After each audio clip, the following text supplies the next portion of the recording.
Hello.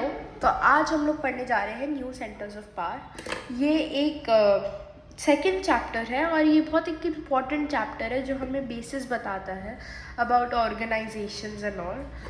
तो इसमें हमें दो ऑर्गेनाइजेशंस के बारे में पढ़ना है, यूरोपियन यूनियन एंड आसियान, और 3 कंट्रीज़ के बारे में पढ़ना है, चाइना, उसकी rising economy, India China relations, और जापान एंड साउथ कोरिया के बारे में। और ये हमारा चैप्टर ख़त्म हो जाएगा। इस वीडियो के अंदर मैं आपको यूरोपियन यूनियन और आसियान के बारे में बताऊंगी। तो लेट अस स्टार्ट। देखो, सेकेंड वर्ल्ड वॉर ख़त्म होने के बाद यूरोप ने ना यूरोप कंट्रीज़ के अंदर 2 क्वेश्चन अराइज हुए। सबसे पहला क्वेश्चन तो ये था कि उसको वापस रिवर्ट बैक करना चाहिए क्या टू इट्स ओल्ड राइवलरीज, और दूसरा क्वेश्चन ये अराइज हुआ कि उसे रिकंस्ट्रक्ट करना चाहिए क्या अपने आप को, उसको एक नया ही स्ट्रक्चर बनाना चाहिए क्या based on the principles and institutions that would contribute positively in this international relations. ठीक है, हम लोग स्टार्ट करते हैं। 1945 के अंदर यूरोपियन स्टेट्स जो थी उन्होंने सबसे बड़ा रूइन देखा अपनी इकोनॉमी का और डिस्ट्रक्शन देखा अजम्पशंस एंड स्ट्रक्चर्स का जिस पे वो फाउंड करी गई थी। ठीक है, बेसिकली जितने भी institutions, manufacturing units and structures थे वो सब के सब डिस्ट्रॉय हो गए। और उसने ये देखा उनकी इकोनॉमी जो गिर गई, जो इकोनॉमी थी वो भी पूरी गिर गई। ठीक है, यूरोपियन स्टेट्स ने इंटीग्रेशन तो देखा आफ्टर 1945, बट वो एडेड था by cold war. Cold war देखो दो मतलब वो सुपर पावर्स के बीच चल रहा था, यूएसएसआर एंड यूएसए।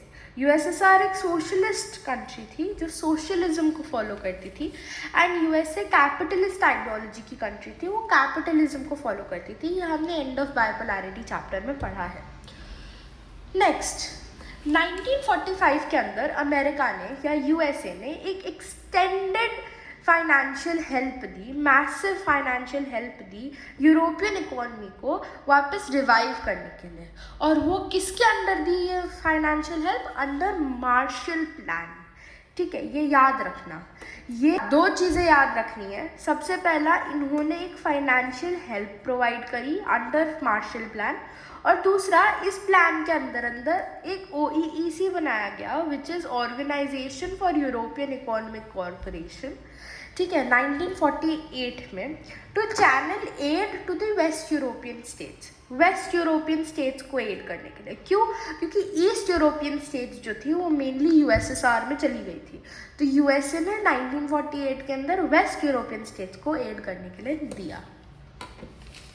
अब द काउंसिल ऑफ यूरोप जो था वो established in 1949 and was another step forward the political corporation. हमें ये पता चला कि जो EU 1949 में काउंसिल ऑफ यूरोप इस्टेब्लिश करी गई, और बाद में यूरोपियन यूनियन जो है वो 1992 में इस्टेब्लिश हो गई।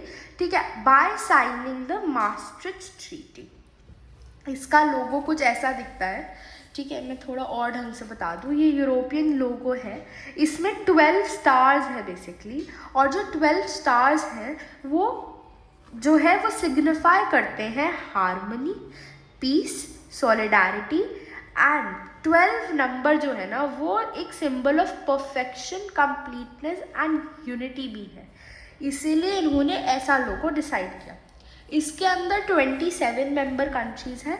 अब यूके हट चुका है, पहले यूके भी था। ये वो कंट्रीज इसके मेंबर स्टेट्स हैं। अब हम लोग चलते हैं आगे। तो हमें यूरोपियन यूनियन की economic, political and military influence के बारे में पता चलता है। आप यहाँ से मार्क कर सकते हैं, यहाँ से इकोनॉमिक इन्फ्लुएंस शुरू हो जाता है इस पैरा से। ठीक है, देखो, यूरोपियन यूनियन जो है ये वर्ल्ड का बिगेस्ट इकोनॉमी है, ये सबसे बड़ा इकोनॉमी रखता है विथ $17 ट्रिलियन 2016 में, जो कि थोड़ा सा ज़्यादा है यूएस से। सो बेसिकली यूएस से भी एक्सीड कर गया है। दूसरा, इसकी जो करेंसी है यूरो, वो एक थ्रेट पोज कर सकती है to the dominance of US dollar. तीसरा पॉइंट क्या है, ये वर्ल्ड ट्रेड में ना मच लार्जर देन, ये वर्ल्ड ट्रेड में शेयर होल्ड करता है much larger than United States of America या यूएसए, जिसके वजह से ये मोर असर्टिव हो सकता है when there is trade dispute between US and China. ठीक है, its economic influence is over its closest neighbours. इसकी इकोनॉमिक इन्फ्लुएंस कहाँ कहाँ तक है, इसके क्लोजेस्ट नेबर्स के साथ साथ भी है, as well as Asia and Africa में भी है। आपको पता होना चाहिए एशिया एंड अफ्रीका 2 कॉन्टिनेंट्स हैं। ठीक है, these are continents.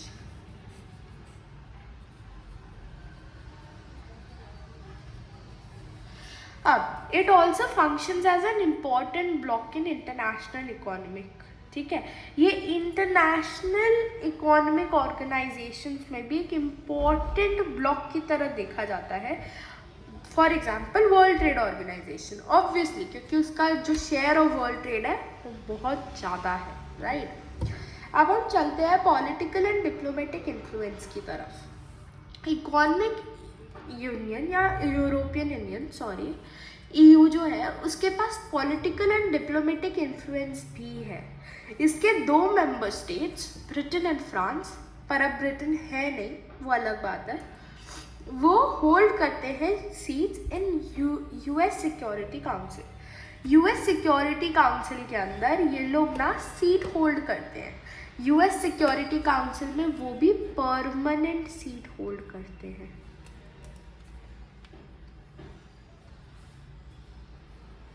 Seat holders, इसके पास और भी सेवरल कंट्रीज है जो कि नॉन परमानेंट मेंबर्स भी सीट होल्ड करती है, पर वो क्या, यूएनएससी के अंदर। देखो, UNSC is nothing but United Nation security council. United Nation security council, आप इसको यूएनएससी भी बोल सकते हैं। This has an influence on some of, इसके वजह से यूरोपियन यूनियन ना यूएस की काफ़ी सारी पॉलिसीज़ पे भी इन्फ्लुएंस डाल सकता है, जैसे कि उसका पोजीशन था ऑन ईरान्स न्यूक्लियर प्रोग्राम। ठीक है, आगे चलेंगे। इसके पास डिप्लोमेसी भी है, ये डिप्लोमेसी यूज़ करता है, एक सेकेंड, ये डिप्लोमेसी यूज़ करता है इकोनॉमिक इन्वेस्टमेंट्स एंड नेगोशिएशंस। देखो, इकोनॉमिक इन्वेस्टमेंट्स एंड नेगोशिएशंस और डिप्लोमेसी, ये 3 की फीचर्स को यूज़ करता है, rather than fight, military forces, threats, वो सब देने से अच्छा। ठीक है, और ये इफ़ेक्टिव भी देखा गया है, जैसे कि इसका एक डिस्प्यूट या डायलॉग हो चुका था चाइना में with China on matter relating to human rights and environment degradation. देखो, यूरोपियन यूनियन का हमने इकोनॉमिक इन्फ्लुएंस पढ़ा, पॉलिटिकल डिप्लोमेटिक इन्फ्लुएंस पढ़ा। अब हम पढ़ेंगे तीसरी चीज़, वो है military influence. Military, the European Union combined armed forces are second largest in the world. अगर हम सारे के सारे कंट्री की मिलिट्री को जोड़ के देखें तो ये जो है इसकी सेकेंड लार्जेस्ट मिलिट्री है। इसकी जो स्पेंडिंग है वो भी सेकंड है आफ्टर यूएस। यूएस सबसे ज़्यादा स्पेंड करता है अपने डिफेंस पे, उसके बाद करती है यूरोपियन यूनियन। इसके 2 कंट्रीज ब्रिटेन और फ्रांस, इनके पास न्यूक्लियर आर्सेनल्स भी है of approximately 552 nuclear warheads. It is also the world's second most important source of space and communication technology. ये second most important source है वर्ल्ड के अंदर, ठीक है, of space and communication technology. अब हम चलते हैं, यूरोपियन यूनियन को हम एक सुप्रानेशनल ऑर्गेनाइजेशन की तरह भी देख सकते हैं। क्यों? क्योंकि इट हैज़ या it is able to intervene in all 3 economic, political and social areas, but it in many areas its member countries या member states have their own foreign relations। पर हम ये भी देखते हैं कि बहुत सारे एरियाज़ के अंदर इसके मेंबर कंट्रीज़ के अपने ही फॉरेन रिलेशंस और डिफेंस पॉलिसीज़ चल रही होती है एक दूसरे के साथ। फॉर एग्ज़ाम्पल ब्रिटेन के जो प्राइम मिनिस्टर थे टोनी ब्लेयर, उन्होंने अमेरिका को पार्टनर किया था, अमेरिका को सपोर्ट किया था इराकी इन्वेजन के अंदर। और यूरोपियन यूनियन के जितने भी न्यूअर मेंबर्स थे उन्होंने एक US led coalition of willing चलाई थी। पर जर्मनी और फ्रांस इस स्टैंड पे अपोज कर गए उस अमेरिकन पॉलिसी को, उन्होंने सपोर्ट नहीं किया। फिर एक और देखा जा सकता है कि इसके अंदर ना यूरोपियन यूनियन में एक बहुत डीप सीटेड यूरोस्केप्टिज्म है, ठीक है। फॉर एग्जाम्पल ब्रिटेन की जो फॉर्मर प्राइम मिनिस्टर थी मार्गरेट थैचर, उन्होंने यूके को यूरोपियन मार्केट से ही बाहर रखा, उसको उसमें इंडल्ज ही नहीं किया। तीसरा हमने पढ़ा था सारिक मेंबर कंट्रीज ने यूरोपियन यूनियन के अंदर एंट्री ली बाय साइनिंग दी maastricht ट्रीटी, है ना। maastricht ट्रीटी को साइन करके लिया था। पर डेनमार्क एंड स्वीडन जो था उन्होंने maastricht ट्रीटी साइन ही नहीं करी, और ना ही जो maastricht ट्रीटी बेसिकली ना कॉन्स्टिट्यूशन और करेंसी को लेके बात करता है। तो इसकी वजह से उन्होंने साइन नहीं किया तो उन्होंने यूरो को as a common currency adopt ही नहीं किया।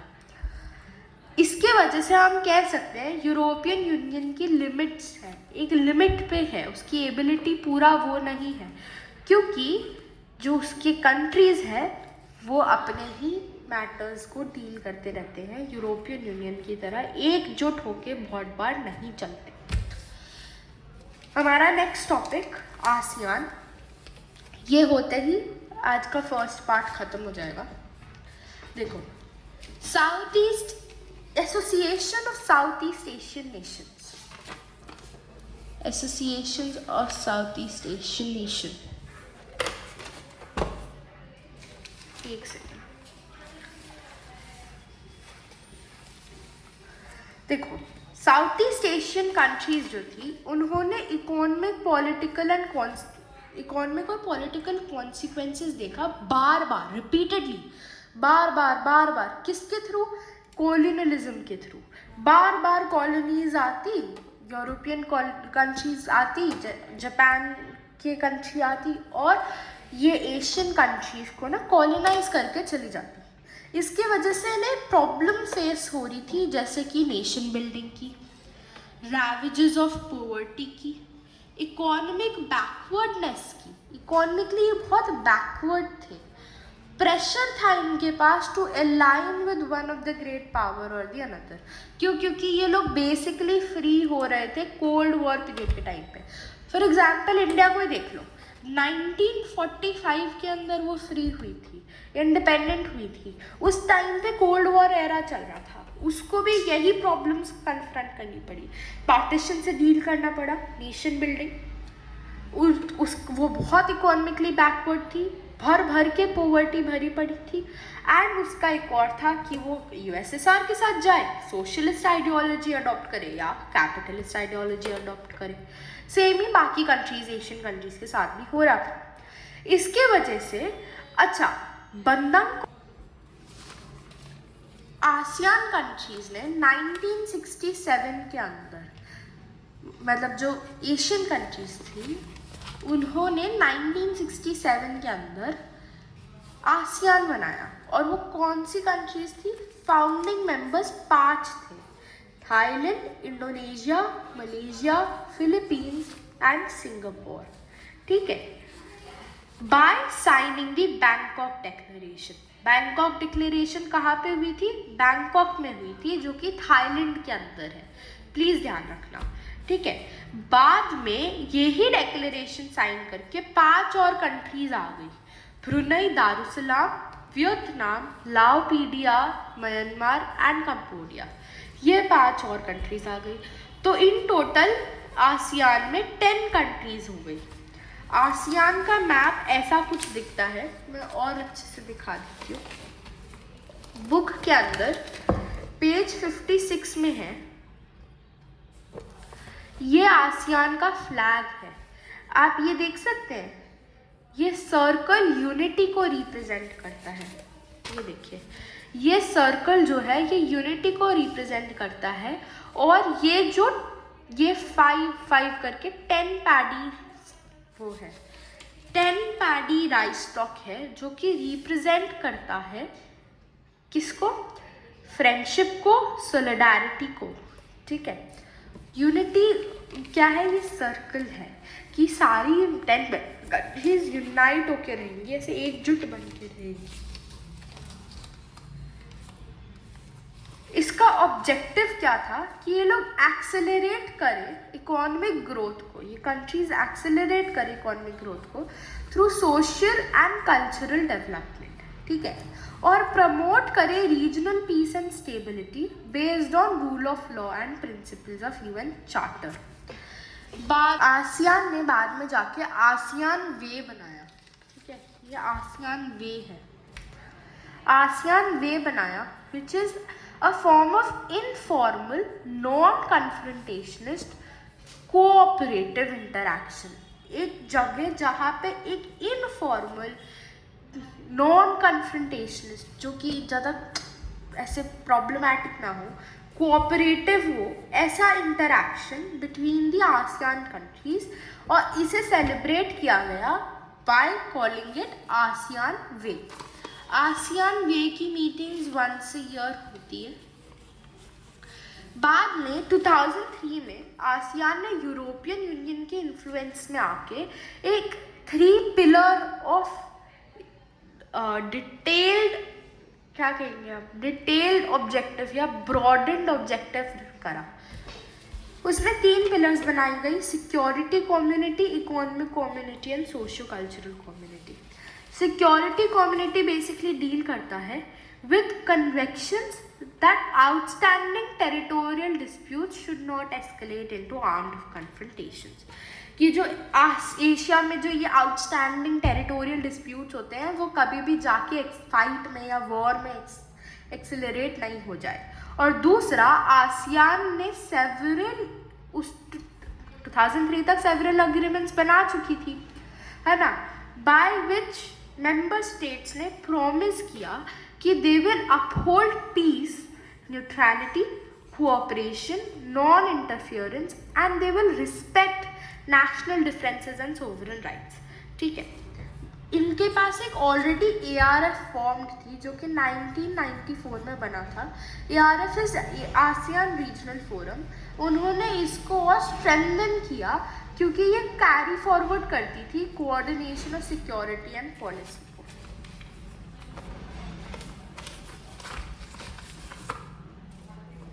आगे चलते हैं। Economic community. ASEAN was still and remains principally an economic association, while ASEAN regions as a whole is much smaller economy. European Union and Japan, its economy is growing much faster than these. देखो, ASEAN थी और अब भी एक economic organisation ही है, दो इसकी जो इकोनॉमी है वो यूरोपियन यूनियन, US और जापान से काफ़ी कम है, पर इनकी कंट्रीज़ की इकोनॉमी रैपिडली ऐसे ग्रो हो ही जाती है। इसका ऑब्जेक्टिव क्या है कि ASEAN community are to create a common market and production base within ASEAN states that would aid economic and social development. ऐसा मार्केट बनाना जहाँ पे economic and social development aid हो। इन्होंने ना फ्री ट्रेड एरियाज भी बनाए जो कि विद इन दी 10 कंट्रीज है, पर US एंड चाइना ना इतने फास्ट थे कि वो नेगोशिएट कर पाए FTAs को आसियान के साथ। आसियान जो है वो कंट्रीब्यूट करती है in never ending ASEAN contribute करती है इन एंडिंग रीजनल कॉन्फ्लिक्ट। वो कैसे? थ्रू मीडिएशन, ट्रीटी और south east Asian nuclear weapons, free zones या free trade zones, Southeast Zone, which was signed in 1995 and is enforced now for the safety of the region. ASEAN also closely worked with China to resolve the conflict. All parts agreed to resolve their differences through consultation and negotiation according to the nations. ठीक है, हम लोग vision 2020 भी देख लेते हैं. ASEAN Vision 2020 जो था has defined an outward looking role for ASEAN in international community. This builds on existing ASEAN policy to encourage negotiations over conflicts in the region. ASEAN has mediated the end of Cambodian conflict, the East Timor crisis, and meets annually to discuss East Asian cooperation. यहाँ पे हमारा first part complete होता है. ये notes लेने के लिए आप प्लीज़ डिस्क्रिप्शन पे जाइए एंड लिंक पे क्लिक कर दीजिए. ये जो सार्क है ये आपका दूसरा चैप्टर जो है जिसका नाम है कंटेम्प्ट, वो जब चैप्टर करेंगे तब पढ़ेंगे. So thank you. Next class में we learn about the countries जो कि है China, Japan and South Korea. Bye bye for now.